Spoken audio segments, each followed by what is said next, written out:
Assalamualaikum warahmatullahi wabarakatuh. Waalaikumsalam warahmatullahi wabarakatuh. Selamat pagi. Pagi. Apa kabar semuanya? Alhamdulillah baik. Sebelum kita mulai pelajaran, setidaknya kita berdoa dulu. Silakan 12 dibuka. Sebelum memulai pelajaran, marilah kita berdoa terlebih dahulu. Berdoa mulai.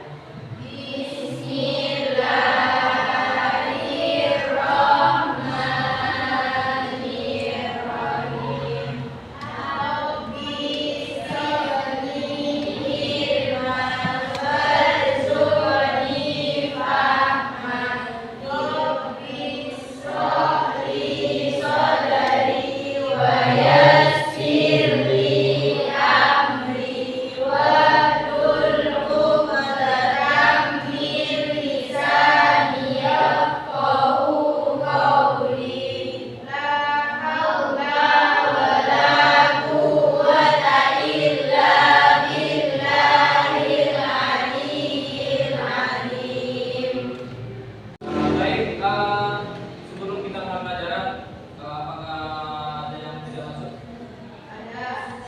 Siapa ada?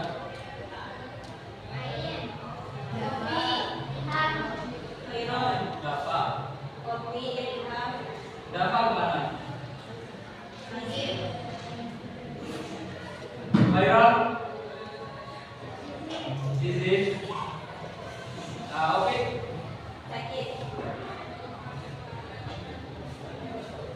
Baik, pelajaran hari ini kita buka halaman 6 bab 3. Silakan, sudah dibuka semua? Sudah. Halaman 6 bab 3 yaitu harmoni dalam keberagaman. Apa itu keberagaman? Diva? Keberagaman adalah satu ketuhanan yang besar sebuah masyarakat. Namun verifikasinya menjadi kontradiksi dan keluar dengan baik. Baik, benar sekali. Untuk keragaman itu merupakan bagian dari kehidupan masyarakat yang mencakup berbagai suku, bangsa, ras, dan budaya. Di Indonesia ini keragaman menjadi salah satu kekayaan dan keindahan bangsa. Oleh karena itu, kita sebagai warga negara Indonesia perlu mendorong keberagaman tersebut agar menjadi kekuatan dalam mewujudkan persatuan dan kesatuan Indonesia. Selanjutnya yaitu makna harmoni. Apa itu harmoni? Apa ya? Siapa yang bisa katakan? Gak ada. Coba menjatuhnya begitu.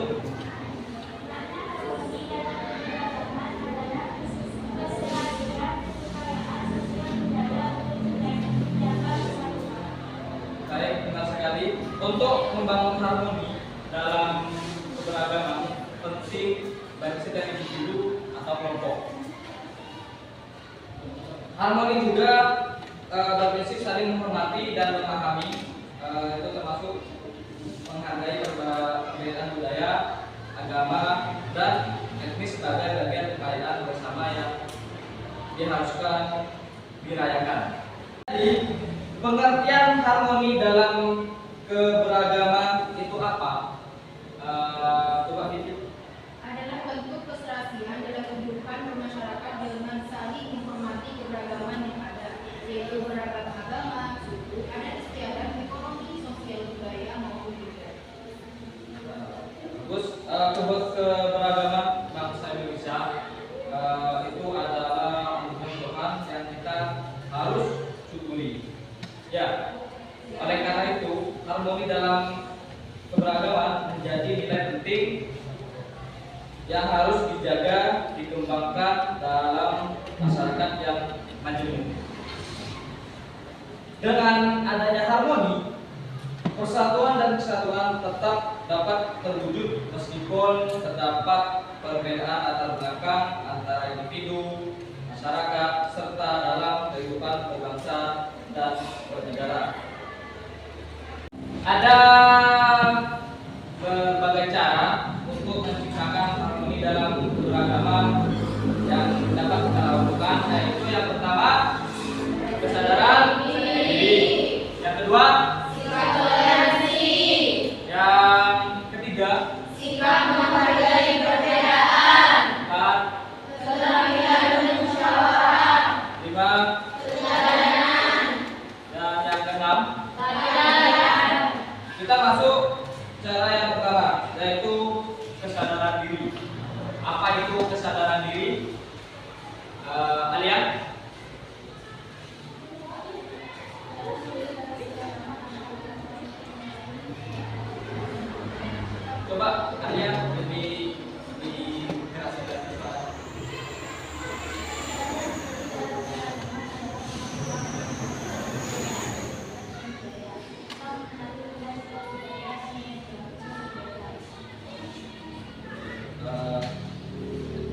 bagus, untuk pengertiannya bagus, tapi kalau bisa nanti ada kelas lagi ya sekarang.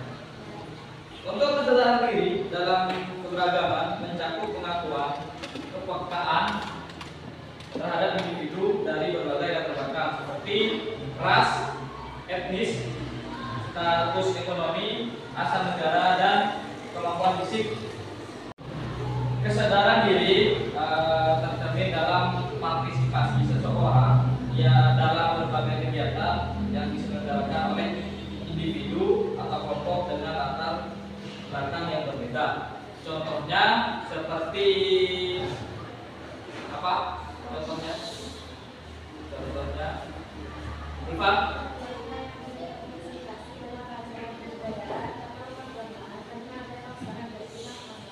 Ya, contohnya lagi itu seperti seumpama tetangga kita ada hajatan, manten atau apa, kita sebagai warga yang baik seharusnya kita harus saling membantu tetangga tersebut supaya acaranya berjalan dengan itu ya, paham kan? Nah, lanjut ke dua yaitu sikap toleransi. Apa itu toleransi? Ini. Sikap toleransi itu terbagi menjadi dua. Secara terminologi yaitu toleransi merupakan sebuah sikap saling menghargai, saling menghormati, menyampaikan pendapat, pandangan, kepercayaan kepada orang lain yang bertentangan dengan diri sendiri. Sedangkan secara umum yaitu toleransi adalah sebuah perilaku manusia untuk menghormati dan menghargai perbedaan yang ada, baik itu antar individu maupun antar kelompok. Bagus, tepuk tangan untuk Vivi. Nah, sikap toleransi memegang peran penting dalam menciptakan harmoni di tengah keberagaman. Dengan adanya toleransi, masyarakat dapat merasakan kedamaian, keamanan, ketentraman, dan kenyamanan, sehingga lebih mampu menerima perbedaan serta hidup berdampingan secara harmonis. Sudah tahu contohnya seperti apa sikap toleransi? Apa? Tidak? Lanjut. Terus lanjut ya. Paham kan untuk sikap toleransi seperti apa? Selanjutnya yaitu sikap menghargai perbedaan. Kita sebagai warga negara Indonesia yang terdiri atas beragam suku dan perbedaan lainnya, kita memerlukan sikap saling menghargai dari masyarakat agar tercipta kehidupan yang harmonis. Sikap menghargai perbedaan berarti bersedia untuk mengakui, menghormati, dan menghargai keberagaman dalam berbagai aspek seperti suku, ras, agama, budaya, gender, dan lainnya. Sikap ini menjadi kunci utama untuk mewujudkan keharmonisan dalam kehidupan bermasyarakat, berbangsa, dan bernegara. Jadi untuk kelas ini aja kita harus saling menghargai perbedaan pendapat. Contohnya saat ini A dan ini B berbeda pendapat, kita seharusnya saling menghargai perbedaan tersebut. Paham kan? Lanjut ya. Lanjut yang keempat, keterampilan bermusyawarah. Musyawarah merupakan pembahasan bersama dengan maksud mencapai keputusan atas penyelesaian masalah.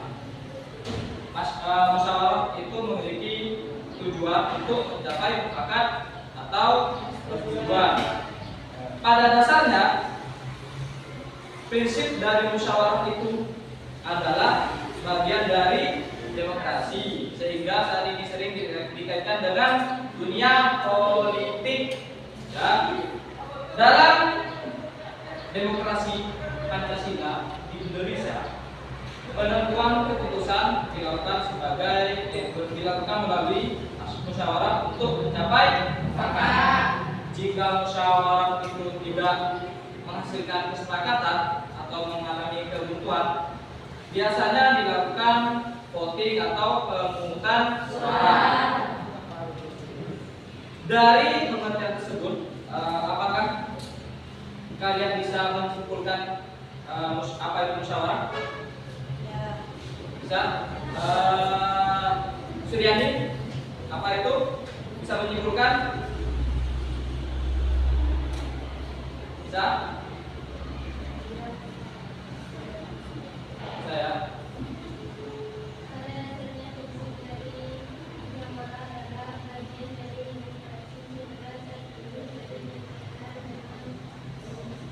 Lanjut. Ada yang lain yang bisa? Lagi? Coba, Ivan.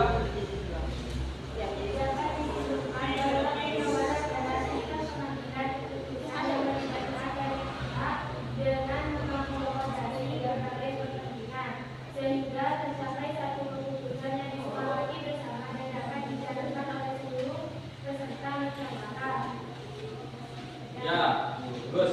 Musyawarah itu sangat penting untuk memahami sekaligus mengelola perbedaan pendapat dalam mencari solusi atas masalah yang ada. Coba kalian diskusikan satu bangku aja. Apa contoh kegiatan musyawarah di berbagai lingkungan? Ya, coba kalian diskusi cuma 1 menit aja.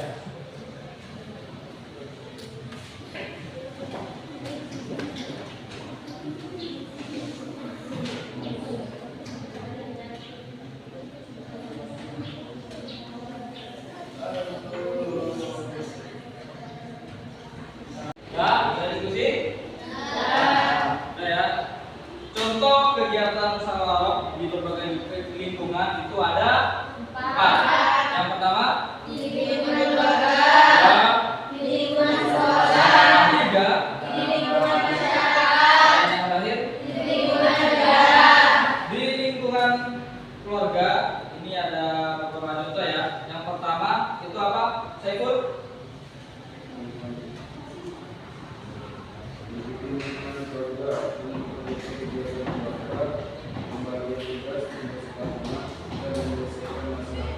Nah, benar.